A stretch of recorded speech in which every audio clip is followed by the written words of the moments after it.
Quick Friday. It's early Friday.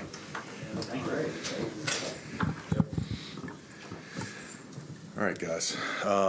Fired up to add Big Joe to the team and his Wisconsin waterfall. Probably the best mullet in the draft right now. But yeah, again, excellent size, excellent feet, can bend, great on the move. I feel like he's a natural fit for our offensive style, and a guy that, though he's only played center, with his size at 6'6", 300 pounds, his athleticism, he could provide a lot of versatility to our interior, which has been a hallmark of our interior. So just fired up to add him. Talk about what nastiness with offensive lineman does he bring? What you're looking for? Yeah, he brings athleticism, he brings toughness, he brings intelligence, and he's going to be a good fit with our guys. In all your years of scouting, to have a 6'6" center, how unusual is that? And can you think of someone similar over the years? I remember Unger, Max Unger was a taller center. Ethan Posich, currently with the Browns, he's a taller center. But they come in all shapes and sizes. How much did just him being able to call out plays at the line of scrimmage and make checks and reads just kind of stick out to you during the process?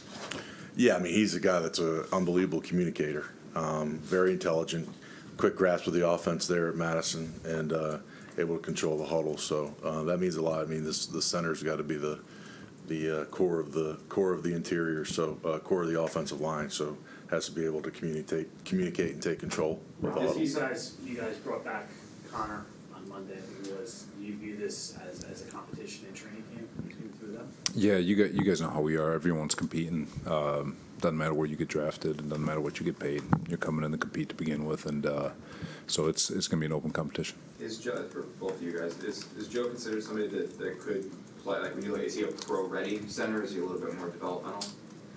Well, I mean, I think he's played in a pro-style offense, and with his experience, he started a lot of games in the Big Ten, played a lot against a lot of high-level interior players, interior defenders. So, like Coach said, a great opportunity for him to come in and compete. And we have a lot of talented interior guys, so should be a good group moving forward.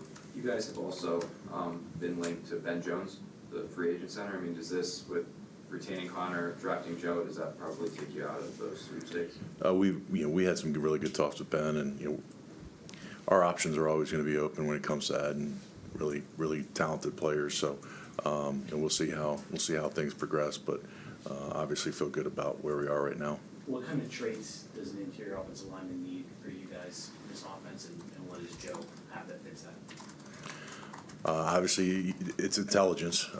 We're looking for smart guys, smart, tough, reliable guys, and athleticism is a big part of that too.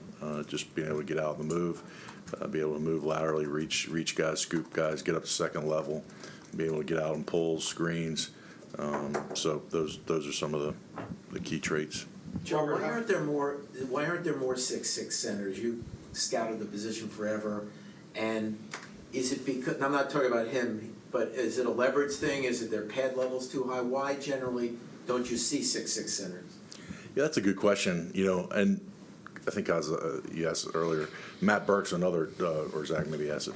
Matt Burke's another taller center that I've been around that's had a lot of success in the league. But look, they really do come in all shapes and sizes. And I guess you could say some teams prefer a more shorter, squattier guy. But I think at the end of the day, you're looking for smart, tough, reliable, athletic.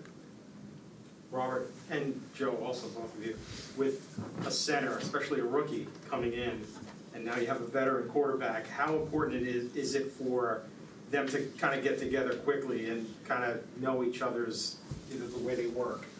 I think it's very important for all of them to get together. He is booked by, that center position is surrounded. You got AV2 who's got experience now. He's going into his third year. You've got Lakin who's played a long time, and then you've got a quarterback that's behind him that's played for a long time too. So there's a lot of experience around him.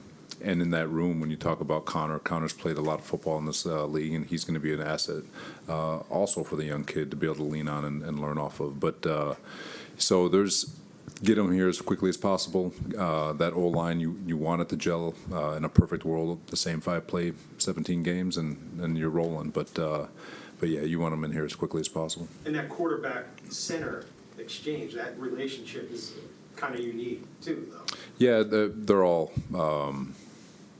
You know, you're probably gonna have to ask the quarterback on that one. I guess it's probably a personal thing. Robert, with the way spring has evolved, the OTAs and stuff, offensive linemen and defensive linemen haven't been doing a lot because you guys are trying to keep them healthy. How does that change for a rookie offensive lineman, and how do you kind of get him up to speed in the spring? You know, they still do a lot of individual. We still do a lot of walkthroughs. So there's going to be a lot of learning. It's just going to be more mental than it is physical. The individual will be the physical aspect of it.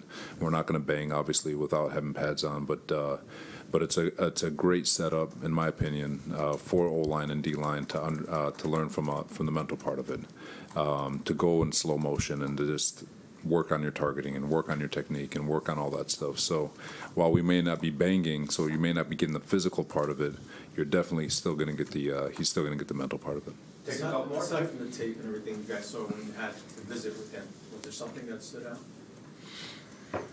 Oh, man. He's a fun guy to talk to. Just you can tell how passionate he is about the game. You know, he's got a Jets connection. His high school coach was Jason Fabini, former O-lineman here, and so that's a cool thing. I know Jason. I didn't talk personally to Jason, but he talked to a few people in the building, and he loves Joe. So you know, just he's got a great personality. He's got just a blue collar demeanor. So he's going to fit right in. Joe, was there a thought to try to obtain a third-round pick? You know, there was a few conversations leading into the draft. Ultimately, nothing materialized for us. Robert, with the center position with McGovern and Tippmann, now Tippmann's obviously a very good prospect, but some people would say you're really going to start a rookie center with Aaron Rodgers. How would you respond to that? Aaron's done it before. He's had a rookie the last couple of years. If the rookie earns a job and he does and he wins it, I think he'll earn the respect of his peers. Well, good. Thanks, everyone. Thanks, guys. Thanks, guys.